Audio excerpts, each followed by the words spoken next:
Boa noite, pessoal. Espero que todos tenham ido bem na prova de hoje, né? E amanhã já vai estar disponível o gabarito da prova em material complementar. Vocês podem estar acessando e já conferindo o gabarito de vocês, ok? Nas aulas anteriores, a gente começou a ver alguns conceitos já de orientação a objeto, né?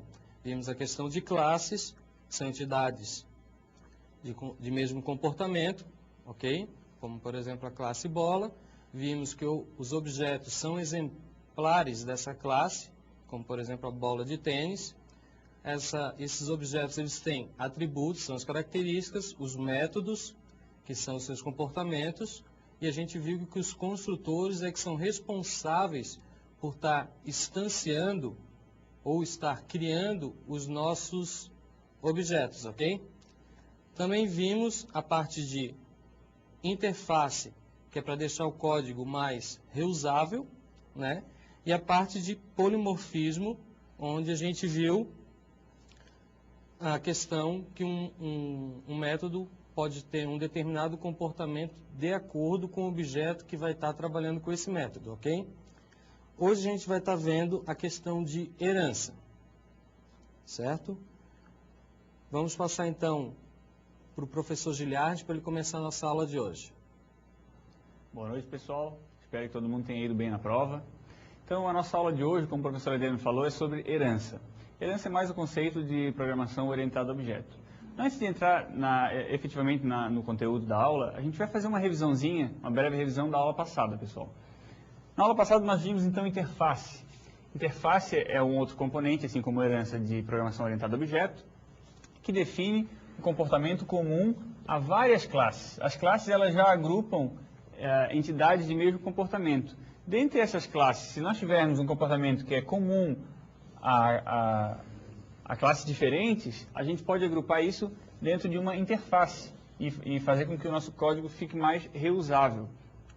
Então, o que é uma interface? A gente viu que a interface ela define um conjunto de métodos que uma classe deve implementar.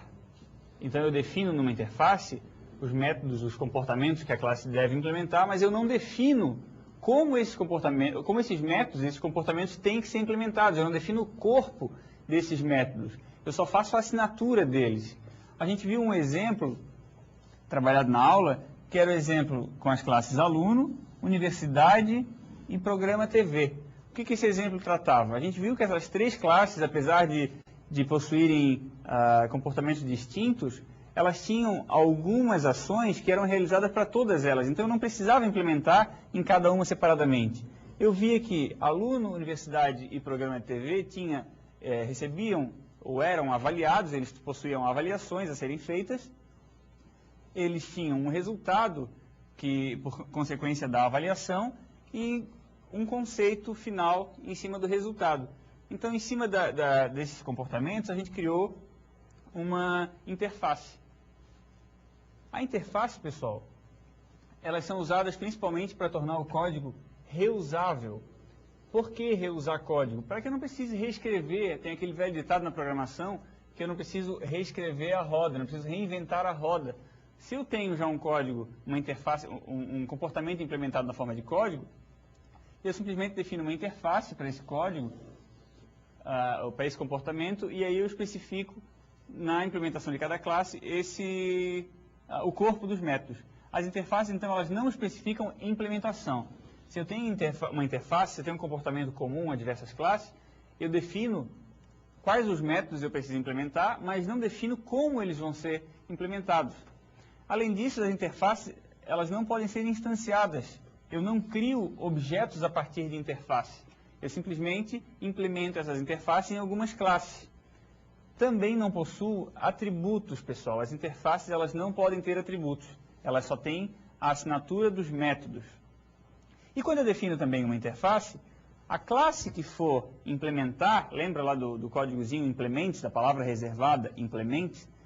Quando eu defino que uma classe vai implementar os métodos de uma interface, ela vai ter que implementar todos esses métodos. Eu não posso implementar apenas alguns métodos. Se eu implemento uma interface, eu preciso implementar todos os métodos dela. E aí, como é que ficava isso? Qual era o objetivo disso? Bom, Como eu falei anteriormente, o objetivo de interface, de a gente criar uma interface para as classes, é tornar o código mais reusável.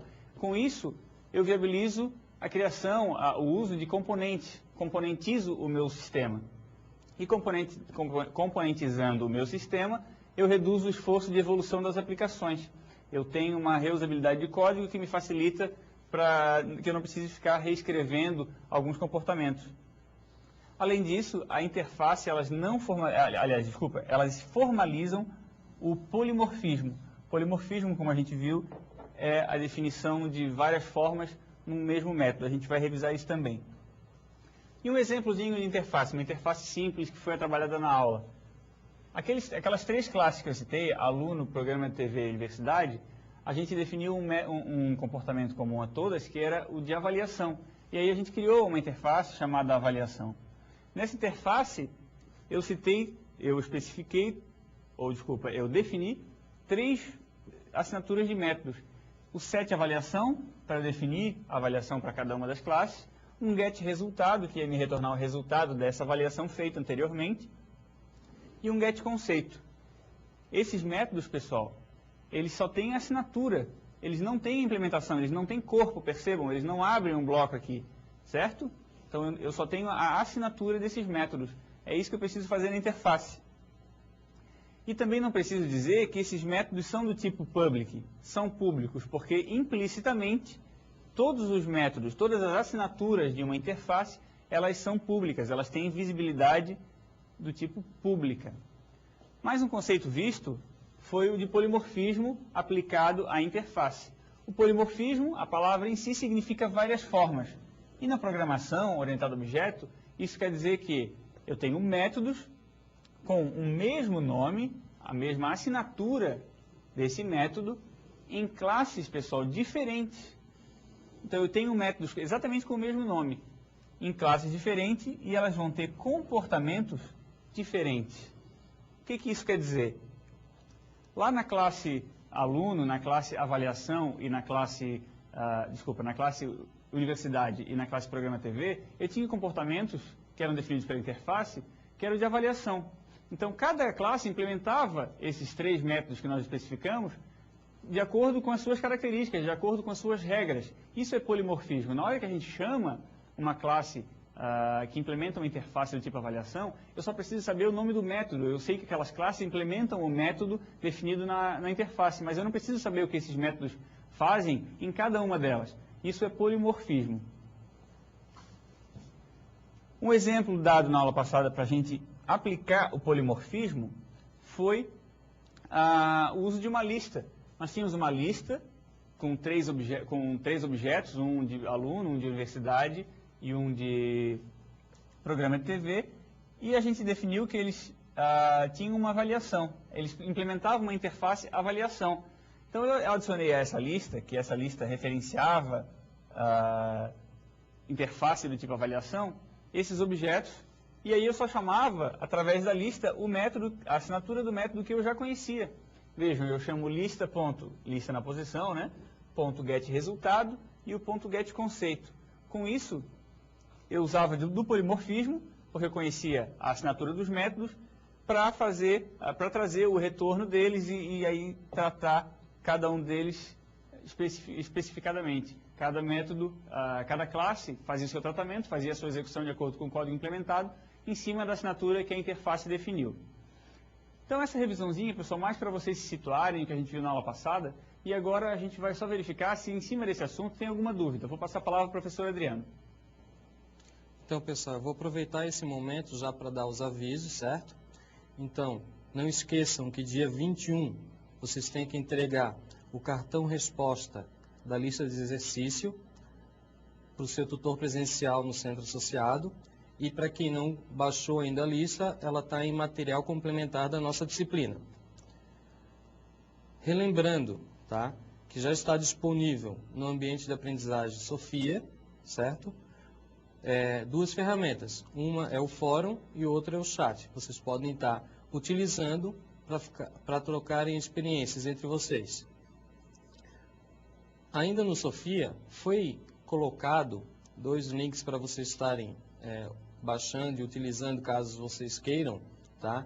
a IDE NetBeans e a IDE Eclipse. Para quem já sente um pouco de segurança para estar utilizando, quiser baixar a ferramenta para ver como que é uma IDE utilizada hoje em dia no mercado pelos programadores, no Sofia vocês podem estar acessando e pegando essas duas ferramentas.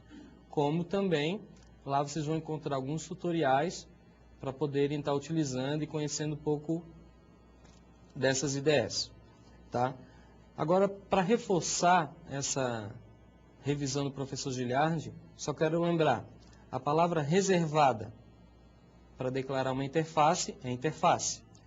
A palavra reservada para uma classe implementar uma interface é implements, certo? E lembrando também que todos os métodos que estiverem assinados, né, declarados na minha interface, a classe que está implementando essa interface vai ter que implementar todos esses métodos, ok? Então, caso, como a nossa aula hoje é curta, caso eu não volte, eu já quero desejar a vocês um excelente feriado e mande suas dúvidas aí para a Web Tutoria, né? Aproveitem a nossa aula. Vamos voltar então com o professor Giliardi. Pessoal, então agora a gente entra na aula de hoje, a gente entra no assunto que é herança. Herança, ele é mais um mecanismo da programação orientada a objeto que facilita a nossa vida enquanto programador, enquanto analista, enquanto desenvolvedores de projetos e sistemas. A herança, pessoal, ela é um conceito relacionado à hierarquia de classe. Eu defino classes mais genéricas e classes mais específicas, ou classes mãe e classes filhas. Vamos ao quadro para verificar esse conceito mais formal. Então, a herança, ela é um mecanismo, ela é uma facilidade, ela é uma ferramenta que nós temos dentro da programação orientada a objeto, na qual uma classe, chamada subclasse, pode estender uma outra classe, essa segunda a gente chama de superclasse, ou classe mãe, nesse caso a superclasse, e classe filha, a subclasse, aproveitando os seus comportamentos, que isso a gente já conhece bem, né, do nosso dia a dia, que são os métodos, e os nossos estados, ou os atributos. Na prática, o que isso quer dizer? Eu tenho um aluno, por exemplo. Dentro da classe aluno, dentro da entidade aluno, a gente sabe que nós podemos especificá-la mais, a gente pode torná-la mais específica. Eu posso ter um aluno do ensino médio, eu posso ter um aluno de graduação, e esses caras têm alguns comportamentos específicos.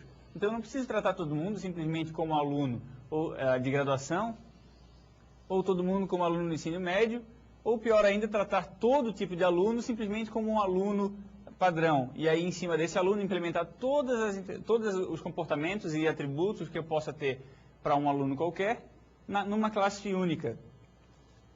Eu tenho uma classe mãe e as classes filhas. Mas com qual objetivo eu faço isso? Especializar uma classe. E para que eu especializo uma classe? Para reusá-la, pessoal. A subclasse filha, ela vai possuir o mesmo comportamento da superclasse ou da classe mãe, mas a gente pode adicionar a ela ou modificar, não precisa simplesmente adicionar, eu posso só modificar alguns comportamentos. Então, na classe aluno, se eu vou tratar no meu sistema de diversos tipos de aluno, eu defino uma classe mãe que vai ser aluno, e aí em cima dela eu especifico diversas classes filhas, que vão ser resultantes da classe mãe, ou a classe aluno, que vai herdar todos os métodos e atributos da classe mãe, que no nosso caso é a classe aluno. Vamos usar um exemplo então para ficar mais claro para vocês. Eu tenho a classe aluno no meu sistema. Todo aluno tem nome. Todo aluno tem, no nosso caso, uma somatória das notas de prova e um contador para eu fazer a média. Esses atributos, eles são atributos genéricos, porque todo aluno no sistema vai ter. Nessa classe eu defino também um construtor. Esse é o construtor da classe mãe. O que eu faço com esse construtor? Simplesmente passo como parâmetro o nome do aluno. E tem um método para armazenar o somatório das notas de prova. Então, cada nota que ele receber de prova, eu passo como parâmetro, e aí ele faz uma acumulação na variável soma-prova e incrementa a variável contador de prova, ou conte-prova, para poder chegar na média posteriormente. Continuando, eu tenho ainda um método getMédia geral. Esse método é usado para obter a média geral do aluno, que num caso de um aluno específico, vai ser simplesmente uma média aritmética de todas as notas de prova. Então eu faço simplesmente a divisão da somatória das notas de prova pela quantidade de provas que eu tive. E aí eu resulto na classe aluno mais genérica. Essa classe aluno, então, eu vou ter notas de prova, um resuminho para vocês, e a média aritmética simples baseada nessas notas das provas. Para chegar nas notas das provas, eu tenho o método setNotaProva. E para obter a média geral, que é a média aritmética simples das notas de prova, eu chamo o método getMédia geral. Agora a gente faz efetivamente um exemplo de herança. Eu vou especializar, e esse é o exemplo que vocês têm na apostila, uma classe filha chamada aluno graduação.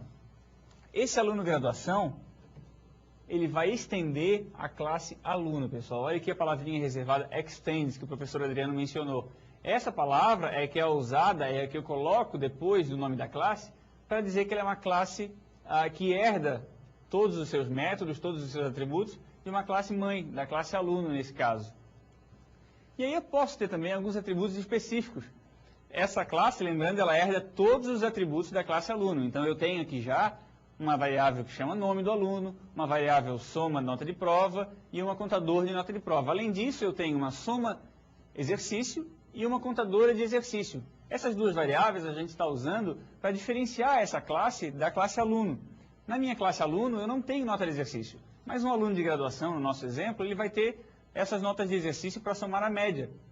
Então eu preciso especificar isso em algum momento. E é no momento da implementação da classe aluno graduação é que eu especifico. Além disso, eu tenho um construtor também para essa classe. E aqui um exemplo interessante, que eu estou chamando o construtor da classe mãe. Veja essa palavrinha reservada super, mais à frente a gente vai reforçar, mas ele faz a chamada do construtor da classe mãe, nesse caso da classe aluno. E tenho o meu método específico, nesse caso só essa classe vai ter, que é o setNotaExercício. O que eu faço com isso? Muito parecido com o exemplo anterior, de nota, de prova, eu vou fazer a atribuição das notas dos exercícios. E o último método, esse método é também da classe aluno, nesse caso eu estou reescrevendo, é o método getMédia geral. Esse método eu obtenho a média geral para aluno graduação. Como é que eu faço? Eu tenho a média das notas de exercício, que são específicas do aluno graduação, uma média aritmética normal, e eu faço uma outra média, que seria uma média das médias, fazendo a somatória da média de exercícios com a média de um aluno normal, sobre as notas de prova, dividindo por 2. E aí eu vou ter a média geral do aluno. Essa é a média aritmética das médias das avaliações que são feitas. Então, como é que fica aluno graduação? Eu tenho a nota das provas, que ele herdou da classe aluno, tenho as notas de exercícios, que são específicas dessa classe, e tenho a média das médias, que é a média das duas avaliações, para chegar no resultado final. Tenho o setNotaProva, que eu herdei também da classe aluno, tenho o setNotaExercício, esse foi especificado nessa classe, e tenho a média das médias, que eu reescrevi. Executando esse exemplo agora, pessoal, nós temos um exemplinho chamado main herança, é o exemplo que vocês têm na apostila. Quando eu chego no ponto de entrada, eu declaro dois objetos. Um aluno, um objeto do tipo aluno, é o nosso aluno mais genérico, A1, chamando ele de João, passo como parâmetro, e um A2, que é aluno graduação. Então eu tenho dois alunos, um aluno normal, um aluno mais genérico, e um outro que é um aluno da graduação. Faço 3 chamadas de métodos. De método setNotaProva, para setar 3 notas para um aluno normal. A primeira chamada seta 8, a segunda soma 4 e a terceira soma 6. Isso aqui, pessoal, é uma abreviação das duas variáveis que vocês têm lá declarado na classe aluno, que é o somaProva e o countProva. E aí eu tenho também, resultando aqui, a somatória 18, dividido por 3, eu tenho a média 6. Agora a classe continua as chamadas, o objeto da classe aluno graduação faz a chamada, 3 chamadas também ao setNotaProva, porque ele herdou isso da classe aluno. E aí eu tenho o 9, 5 e em seguida 7. resultando numa somatória de 21, com 3 avaliações, 3 provas. Continuando, eu faço mais 3 chamadas para o objeto do tipo aluno graduação.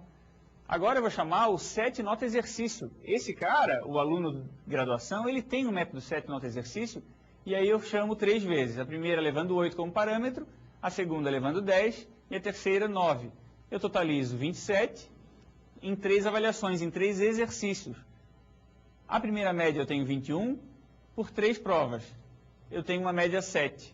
Na segunda eu tenho uma somatória de 27 com 3 exercícios, e aí eu totalizo uma média 9. Essa é a média dos exercícios. Agora, no final desse exemplo, eu vou fazer 2 escritas em tela. A primeira, informando que o aluno 1, que é o primeiro aluno, teve uma média X, que a gente viu no slide anterior, foi 6. Então eu escrevo na tela que o primeiro aluno teve média 6. Nesse momento eu estou chamando o método getMédiaGeral do aluno, da classe aluno, né? Que aí eu tenho a média 6. E em seguida eu faço a chamada do getMédiaGeral do objeto aluno 2. O getMédiaGeral do objeto aluno 2 é um pouco diferente. Lembra o que eu expliquei para vocês? Ele faz a média das médias de nota de exercício e de nota de prova. Então, reforçando, quando eu uso a palavra super, eu estou fazendo uma chamada à superclasse. Quando eu tenho uma classe que herda os atributos de uma classe mais genérica, como no caso aluno graduação, e eu quero fazer uma chamada específica à superclasse, pessoal, eu uso a palavra reservada super. E aí uma outra observação sobre as referências, que vocês também têm na apostila. Assim como os objetos normais, o aluno graduação e o aluno, eu posso fazer a troca de referências, ou mais de uma referência aos objetos. Eu estou definindo um aluno 1, que é do tipo aluno graduação, o nosso mesmo aluno do exemplo anterior. E aí eu defino o aluno 2, que é só aluno, é mais genérico, fazendo ele receber, ou apontando para um aluno do tipo aluno graduação, para um objeto do tipo aluno graduação. Com isso, o que acontece? Eu estou fazendo 2 referências ao mesmo objeto. Então eu tenho aluno 1, aluno 2, um objeto, e fazendo uma mesma referência. Eu posso fazer uma classe mais genérica, apontar para uma classe mais específica. Eu tenho condição de fazer isso, eu estou fazendo uma conversão de tipo. Então aqui só exemplificando para vocês que eu posso chamar os métodos fazendo essa referência. E eu posso fazer uma conversão do contrário também. Eu posso fazer uma conversão de uma classe mais específica, de uma classe mais genérica para uma classe mais específica. Para isso eu preciso fazer um typecast, que nós chamamos. O typecast é simplesmente colocar um objeto mais genérico em cima de um objeto mais específico. Para isso, eu uso essa sintaxe. Eu coloco entre parênteses, antes do nome do objeto, o nome da classe mais específica. Para fazer esse segundo typecast, ou seja, eu sei que um aluno mais específico é um aluno mais genérico, mas eu não sei se um aluno mais... desculpa, o contrário. Eu sei que um aluno mais genérico é um aluno específico, mas eu não sei se um aluno específico é um aluno mais genérico. Então, eu tenho que fazer uma verificação, um teste, para saber se essa classe é do tipo da anterior. Para isso, eu uso o operador instance of. Esse cara aqui. Eu uso num if, colocando o objeto que eu quero testar, instance of, o nome da classe. E aí ele vai me dizer se eu posso fazer essa conversão ou não. E uma outra questão que eu posso também estar utilizando é a sobrecarga de método. Quando eu sobrecarrego um método, eu reescrevo esse método. Ele é reescrito na classe filha. A gente fez isso nesse exemplo com o método getMédiaGeral. Na herança, pessoal, também temos polimorfismo. Assim como interface, o polimorfismo, que é várias formas. Eu posso ter um método com o mesmo nome, com a mesma assinatura, numa classe filha, que esse método também esteja presente na classe mãe. Então eu sobrescrevo, foi o que a gente fez no exemplo anterior, né? Esse método da classe mãe. O método getMédiaGeral da classe mãe só tratava das notas de prova. O método getMédiaGeral da classe filha tratava das notas de prova e também das notas de exercício. Com isso, olha o exemplo aqui embaixo, eu tenho uma sobrescrita de método. Eu chamo um método da classe filha, que foi sobrescrito, ele foi reescrito, na verdade, na classe da classe mais genérica. Agora a gente vai recapitular. Essa aula de hoje, pessoal, ela foi um pouco rápida em função da prova e o conceito é muito importante. Na próxima aula a gente vai reprisar. Só fazendo uma recapitulação rápida. A gente usa herança quando a gente quer especializar uma classe. Na herança a gente herda os atributos e métodos e aí com isso nós podemos, além de usar os herdados, adicionar ou sobrescrever, alterar os métodos da classe mais genérica. Para referenciar uma superclasse, nós vimos também que tem que usar a palavra super. Quando eu quero chamar um método da classe mais genérica, eu uso a palavra reservada super. E para chamar o construtor de uma superclasse, eu também uso super, só que daí eu não ponho o ponto em seguida da palavra. Eu coloco super como se fosse um método, passando como parâmetro os parâmetros necessários para a chamada do método da classe mais genérica. Nós vimos também que é possível eu converter uma referência de uma classe, de uma subclasse, de uma classe filha, para uma referência de uma superclasse. Essa referência chama de typecast, essa conversão de referência. Para fazer o typecast, eu preciso testar se um objeto é uma instância de uma determinada classe ou não. E aí, para isso, nós usamos o operador instance_of. E vimos também o polimorfismo. O polimorfismo ocorre em herança, quando um método pode assumir diferentes comportamentos. Isso feito através da escrita. Bom, pessoal, por hoje era isso. Eu vou só retornar a palavra para o professor Adriano para ele se despedir de vocês. Um abraço. Então, pessoal, a gente viu bastante informação já nessa pequena aula que a gente teve. Eu sei que vocês vão ter dúvidas, né, durante a semana, então não esqueçam de enviar suas dúvidas para a Web Tutoria, ok? E não se esqueçam, semana que vem a entrega da lista, ok? Dia 21, no Centro Associado. Pessoal, eu vou ficando então por aqui. Desejo um feriado muito bom para vocês. Aproveitem para estudar também, ok? Agora vocês vão ficar com um gabarito dos exercícios da aula de hoje.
Educom, educação superior com alta tecnologia.